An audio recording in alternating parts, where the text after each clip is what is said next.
dije que era obligatorio el voto, te dije que tenías que ir con la cívica. credencial cívica, te dije que si no, si vos votás en Maldonado. Yo, empleada del sector privado, 800 pesos de multa, si no Sí. son 1000 y pico de pesos en el sector público. Y si sos empresario, Voto en otro depende de la cantidad de departamento, empleados podría que tengas. justificarlo, Podría justificarlo, pero bueno, sobre excepciones. Ahora, ¿vos sabés lo que leía que me llamó la Aquellos atención? jubilados que tengan más de 75, jubilados o pensionistas con más de 75 años pueden votar, pero no están obligados. Es verdad, es un buen punto ese.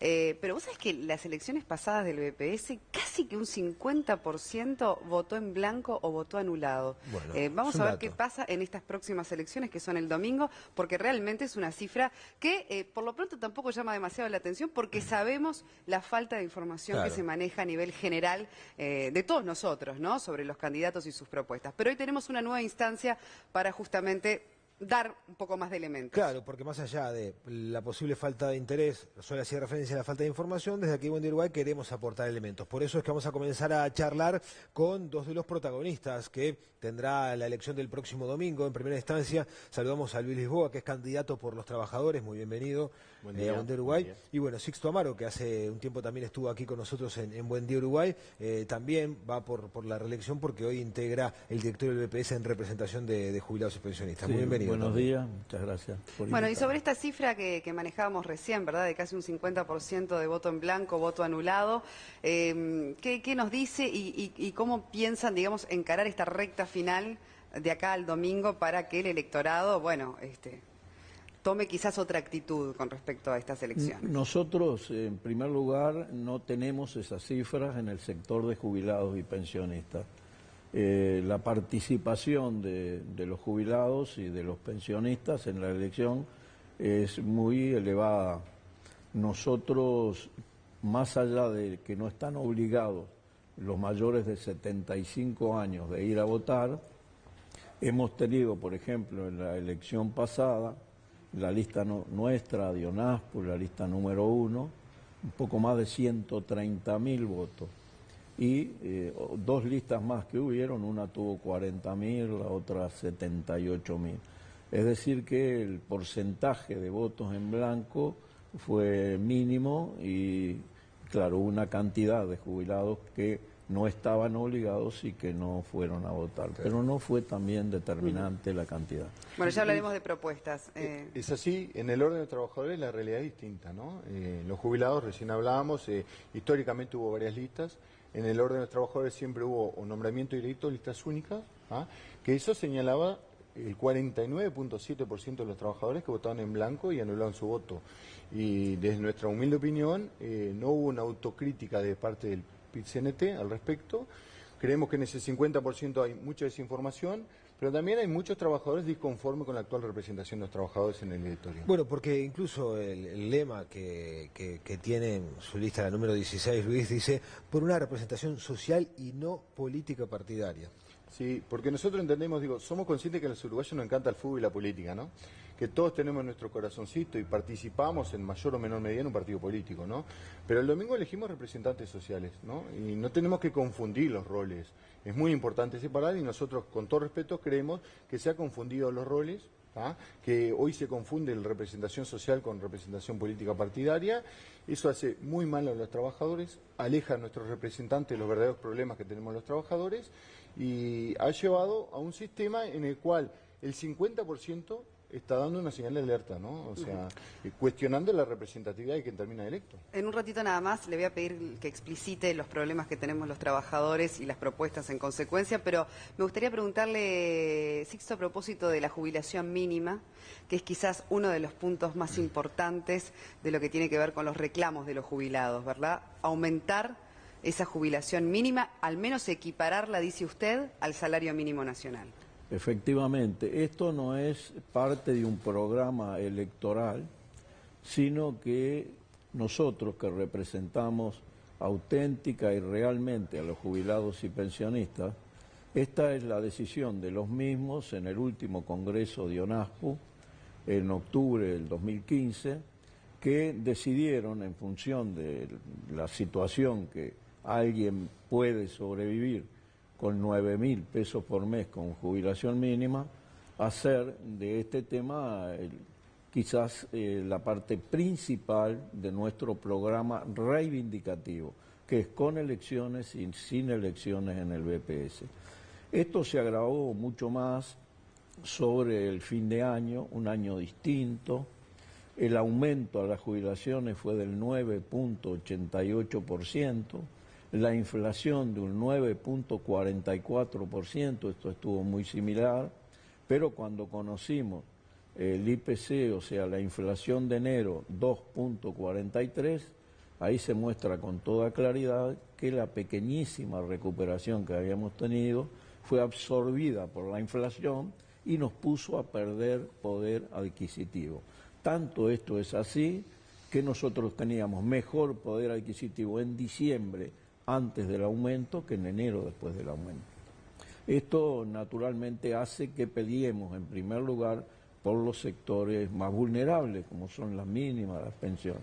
Y esto lo hemos planteado ya al presidente Vázquez, reclamando una jubilación mínima equiparada con el salario mínimo nacional, o sea, un aumento a las mínimas ahora y no en julio, como plantea el Poder Ejecutivo, de 2.500 pesos. Claro, pero Sixto, usted ya integra el directorio del BPS Sí. Y por lo tanto sabe claramente qué es lo que se puede hacer desde adentro. Y Perfecto. más allá de que son propuestas que eleva al Poder Ejecutivo, ¿qué tanto margen de maniobra tiene dentro del directorio del BPS como para poder conseguir estos objetivos? Yo creo que hay que tener claro cuál es la función de los organismos del Estado, del Poder Ejecutivo, del Poder Legislativo. El directorio del BPS no tiene las facultades para otorgar por sí mismo un aumento a las jubilaciones mínimas. Esto naturalmente es del Poder Ejecutivo, debe ser iniciativa del Poder Ejecutivo y puede definirse o en el Parlamento o en un decreto del propio Poder Ejecutivo. Nosotros desde el BPS lo que hacemos es plantear, mostrar, fundamentar, exigir es que las jubilaciones mínimas tengan el aumento de 2.500 pesos por mes. Como nosotros tenemos detrás una organización social con 158 filiales a lo largo y ancho del país, seguramente este reclamo, insisto, con elecciones y sin elecciones, en esta etapa inmediata tendrá repercusiones sociales, las que ameriten, las que sean necesarias de parte de nuestra representación en el directorio y de la Organización Nacional de Jubilados. Con respecto, y después volveremos sobre el tema de jubilados, usted decía visualizar problemas de los trabajadores. ¿Cuáles serían para ustedes los problemas fundamentales hoy del trabajador a nivel BPS, además? Sí, yo creo que en realidad es un sistema de seguridad social, ¿no? Todas las partes están relacionadas, ¿no? Yo escuchaba lo que decía Sisto y digo, sin lugar a duda hay que mejorar las jubilaciones. Para mejorar las jubilaciones debemos atacar el financiamiento del sistema de seguridad social. Hoy existen cientos de empresas en Uruguay que siguen declarando a sus empleados por debajo del laudo sin respetar la ley de negociación colectiva y los consejos de salarios, y eso el Banco de Previsión Social lo permite. No fiscaliza y controla como debe ser, ahí se nos van millones de pesos. Hoy tenemos cada vez más juicios laborales en el Uruguay, trabajadores reclamando su derecho, cosa que vemos muy bien, pero hay una cosa muy importante, esos juicios laborales en su inmensa mayoría no incluyen aportes a la seguridad social. Lo que se reclama no aporta después. Claro, entonces, y ese trabajador se va a jubilar. Entonces, o el Ministerio de Trabajo o el Poder Judicial no le comunican al BPS, o el BPS no hace la gestión de cobro. Pero en resumen, los recursos no vienen al organismo. Y en tercer lugar, los números de informalismo que se vienen dando, oficialmente de quién era el presidente del Banco de Previsión Social, difieren muchas veces de otros. Acá tenemos la agenda estratégica del MIDES 2012-2015, que nos habla, según datos del censo del año 2011, el 28.3% de los trabajadores en Uruguay no cotizan al Banco de Previsión Social. En Rivera, y con vergüenza como funcionario del BPS y como riverense que soy, lo digo, 51.9% de los trabajadores de Rivera no cotizaban al BPS en el 2011, en plena bonanza. Entonces, sin lugar a dudas es justísimo el reclamo de los jubilados, ¿tá? Pero tiene que financiar. Para financiar hay que empezar por el principio, que es mejorar la gestión del Banco de Previsión Social y atacar el financiamiento del sistema. Y a propósito de las jubilaciones, ha dividido las aguas el tema de aumentar la edad para jubilarse de los trabajadores. ¿Qué postura tiene al respecto? Absolutamente contraria. O sea, es la más fácil de todas las medidas. Trabajá más años, te voy a retener más, ¿tá? Y eso no va a llevar a un aumento sensible en la jubilación. Yo creo que lo que hay que hacer, sinceramente, es un cambio de gestión, atacar la informalidad. Hemos planteado, por ejemplo, un reclamo común de los empresarios, que el BPS inspecciona las empresas formalizadas. Bueno, llegó el momento de atacar la informalidad, realmente concentrar todos los recursos, optimizar los recursos en la informalidad y controlar informáticamente a las empresas que están formalizadas. Llegó el momento de decir, los aportes de la construcción en el Uruguay son un robo. Hay que discutirlo, hay que ponerlo en la mesa. Sin que ningún trabajador pierda ningún derecho, tenemos que bajar los aportes de la construcción, atacar la informalidad en el sector, tratar de disminuir la siniestralidad al tener trabajadores formalizados, simplificar los trámites. Hoy en la parte de construcción es una burocracia. Yo pinto mi casa, le pago a una empresa y tengo que ir a hacer un trámite de los BPS informales que contraté a una empresa y que le pagué. Sí, se la pinta usted mismo también. Amaro, para retomar el tema también de la jubilación, hablamos siempre del salario mínimo, que igual nunca parece alcanzar, ni siquiera subiéndolo tampoco o equiparándolo al salario mínimo nacional.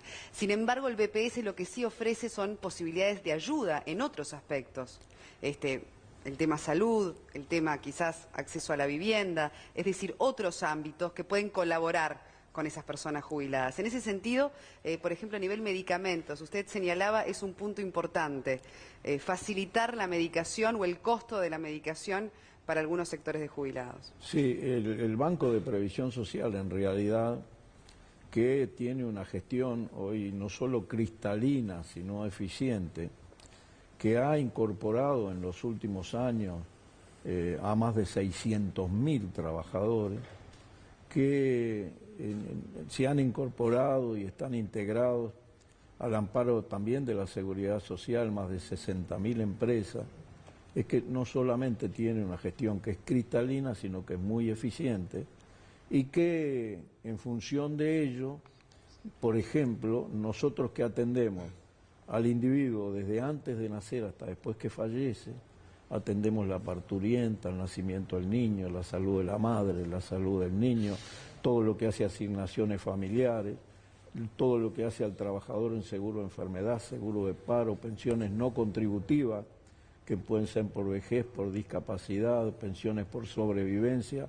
Pagamos 430.000 jubilaciones religiosamente el tercer día hábil de cada mes, y no hay la zozobra, no hay el drama en la cabeza de los jubilados. Y el mes que viene cobraremos dentro de 15 días. Esto está superado, incluso en la imagen que el banco refleja en la opinión pública y en los jubilados y pensionistas.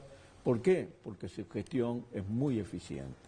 Y en cuanto a la seguridad social, que es un proceso del cual se incluyen los temas de la vivienda, nosotros que nunca estamos conformes con el alcance de los programas de vivienda del BPS, tenemos que ver con claridad que hemos ya entregado más de 6.000 viviendas, que tenemos dos formidables experiencias con MEVIR.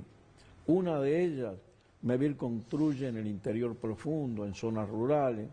Hay trabajadores de esas zonas que no les interesa ir a vivir a la capital, donde construíamos antes. Por lo tanto, construimos en su zona, se quedan en su hábitat y acercamos vivienda a trabajadores del interior profundo. Estamos haciendo una formidable experiencia con MEVIR y la Intendencia de Río Negro, que la Intendencia compró 1.000 metros cuadrados, MEVIR va a construir, el BPS con el Fondo de Vivienda pagará esto, nos quedaremos con los terrenos, la vivienda y se la ofreceremos a 12 jubilados y pensionistas. Bueno, pero a futuro hay una propuesta clara, por ejemplo, como novedad, como aporte. Como aporte es incrementar estas políticas. Nosotros, y queremos dejarlo muy claro, no tenemos un programa electorero dirigido a ganar votos en esta elección. Nuestro programa en última instancia lo que ofrece es una invitación una vez más a todos los jubilados y pensionistas a incorporarse en ese torrente que es la ONASPO y a participar entre todos, a generar propuestas, a fundamentarlas, a proyectarlas y a defenderlas en la vivienda como en la salud, por ejemplo. Bien. El Sistema Nacional Integrado de Salud, a partir del próximo 1 de julio, integra a través del FONASA a todos los jubilados y a todos los pensionistas en el sistema mutual o en la salud pública. Esto es un paso adelante porque hay un Sistema Nacional Integrado de Salud que se va consolidando. ¿Nosotros qué pagaremos? El 4.5 de lo que percibimos como prestaciones. Y en caso de que a esa fecha el cónyuge no haya ingresado, también podemos ingresar el cónyuge pagando un 6% por ambos al sistema mutual para la salud. Eso está resuelto Esto está bárbaro, pero luego están las falencias que por las que luchamos y las que tenemos en el programa. Y bueno, en estos últimos minutos, ¿cuál sería su mensaje entonces a los trabajadores para este próximo domingo? En cuanto a su lista, que es la 16, ¿verdad? Sí, verdad. Primero que es una elección muy importante, que el Banco de Previsión Social no ha estado a la altura de las circunstancias. Existe un importante nivel de desinformación. Nosotros le hemos planteado al doctor Tabaré Vázquez, la cadena nacional, le hemos solicitado a la cadena nacional de radio y televisión para tratar de informar un poquito más a los uruguayos, que es muy importante la elección, que voten, que participen, que no voten en blanco, que no anulen su voto, y convocar a todos, jubilados, pensionistas, trabajadores y empresarios a participar. Muy bien. Muchísimas gracias. Sixto, también, gracias Con la lista 1 por pasivos y Nosotros, jubilados. queremos convocar a todos los jubilados, a todos los pensionistas que vayan a votar, que si tienen más de 75 años que ejerzan el derecho cívico a elegir nada más y nada menos que un representante social en el directorio del Banco de Previsión Social por 5 años, que nosotros representamos auténticamente a los jubilados y pensionistas, rendimos cuenta únicamente ante los jubilados y pensionistas y seguramente el próximo domingo la lista 1, la UNASPO, como ha ocurrido en todo este proceso de más de 24 años, tendrá la mayoría. Bueno, Muchas deseo de gracias. suerte para los dos y bueno, la convocatoria está hecha para que vayan a votar.